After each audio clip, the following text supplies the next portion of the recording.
Bismillahirrahmanirrahim. Assalamualaikum warahmatullahi wabarakatuh. Alhamdulillahirabbil alamin wassalatu wassalamu ala asyrafil anbiya'i wal mursalin wa ala alihi wa ashabihi ajma'in. Amma ba'du.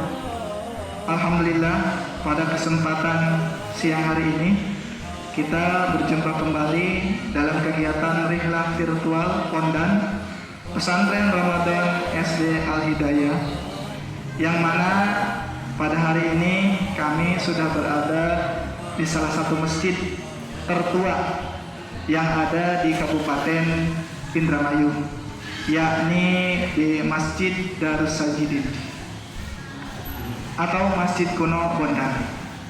Alhamdulillah, kami juga sudah ditemani dengan salah satu tokoh dan pengurus Masjid Tua Bondan Darus Sajidin, yakni Bapak Ridwan. Assalamualaikum warahmatullahi wabarakatuh. Waalaikumsalam warahmatullahi wabarakatuh. Untuk lebih jelasnya, mari kita ikuti peliputan Masjid Kuno Bondan Darus Sajidin. Bismillahirrahmanirrahim. Kita sudah ada di pintu masuk Masjid Tua Bondan, ya, Darus Sajidin. Mari kita langsung berbincang-bincang dengan narasumber. Bismillah. Pertama-tama Pak, tepatnya Masjid Darus Sajidin ini beralamat di mana Pak? Alamat Masjid Darus Sajidin yaitu di Jalan Sapuangin, Desa Bondan, RT 3, RW 2, Blok Bondan Barat, Kecamatan Sukagumiwang, Kabupaten Indramayu. Ya, itulah sahabat Bondan alamat lengkap dari Masjid Kuno yang ada di Bondan, yakni Masjid Darus Sajidin.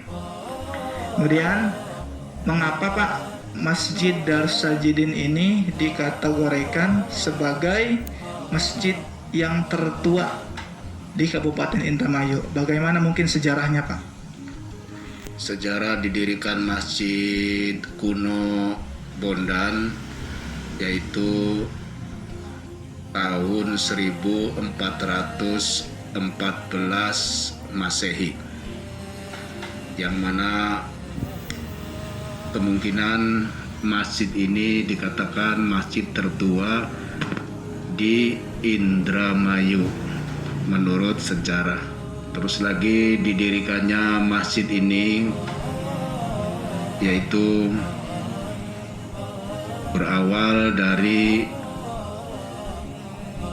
waliullah masuk ke sini untuk menyebarkan agama Islam, dan juga di sini kemungkinan pada waktu itu Islam masih belum masuk, belum berkembang sepesat sekarang ini. Jadi terbentuknya masjid ini berawal dari adanya penyebaran agama Islam yang dibawa oleh Wali Songo Cirebon yang datang ke Indramayu Pak, seperti itu mungkin? Bukan tercatat sebagai Wali Songo ya, tapi kalau menurut tahun didirikannya masjid ini yaitu kemungkinan sebelum adanya sejarah yang di Cirebon. Ya, ya.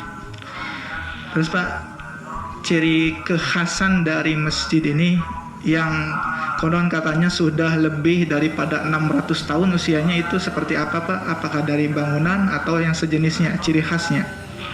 Ciri khas bangunan adalah seperti yang kala itu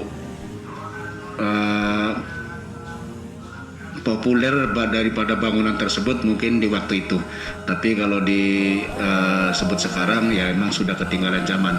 Tetapi ciri khas daripada bangunan tersebut adalah bertiang 4, yaitu yang namanya Soko Guru, tiang 4, dan juga masih asli semua. Terus lagi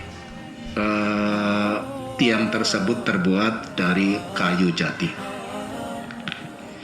Ya pemirsa, sahabat Pondan semuanya, seperti halnya kita lihat bahwa masjid ini masih mempertahankan keasliannya. Semua bangunan masih memakai kayu jati. Dan ini asli masih dipertahankan sehingga termasuk salah satu cagar budaya yang dilestarikan dan dilindungi. Untuk kegiatan Pak, untuk kegiatan sendiri yang dari zaman dulu masih dipertahankan sejak berdirinya masjid ini sampai sekarang, mungkin apakah masih ada Pak kegiatan? Fungsi daripada masjid tersebut seperti masjid-masjid yang lainnya adalah untuk perkumpulan. Mungkin pada waktu berdirinya masjid ini adalah bukan hanya untuk ibadah seperti sholat atau yang lainnya, tapi untuk menyusun atau setiap ada musyawarah yang perlu dipecahkan itu kumpulnya di masjid. Dan juga kemungkinan pada waktu zaman itu menyusun kekuatan perang juga kumpulnya itu di masjid.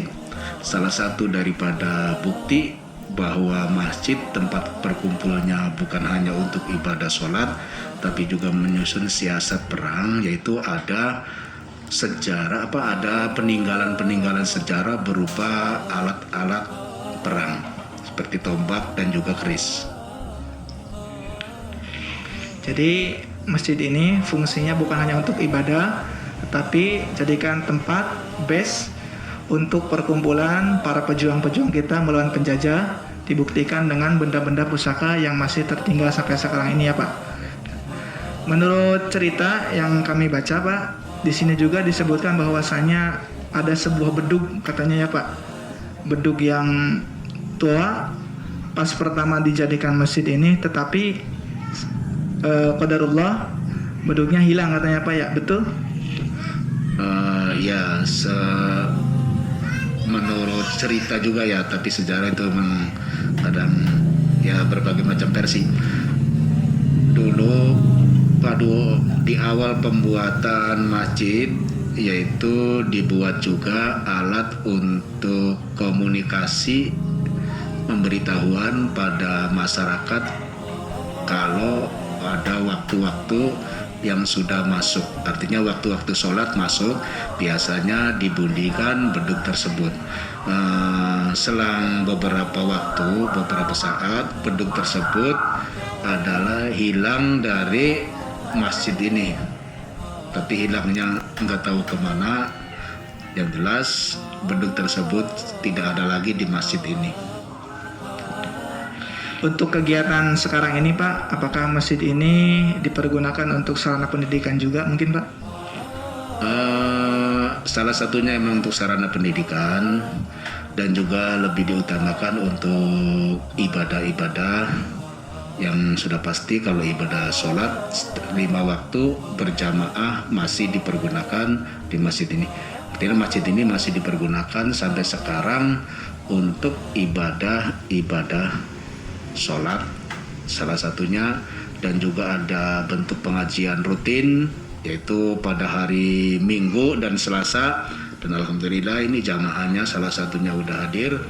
Ya sahabat Bondan, itulah sekilas bincang-bincang kami dengan salah satu tokoh dan pengurus masjid kuno Bondan ini. Jadi bisa dikategorikan sebagai masjid tertua dikarenakan memang bentuknya yang masih asli, walaupun usianya sudah beratus-ratus tahun, tetapi bentuk keasliannya masih dipertahankan dan masih difungsikan. Oke, terima kasih atas waktunya Pak. Semoga bermanfaat dari kami.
sekilas liputan tentang sejarah Masjid Kuno Pondan Darussajidin.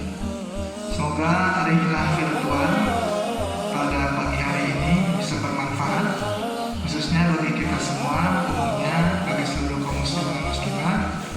Sebagai catatan, kita selaku penerus generasi bangsa sudah selayaknya untuk melestarikan cagar budaya peninggalan orang-orang terdahulu, terutama yang menyangkut dengan sarana ibadah yakni masjid.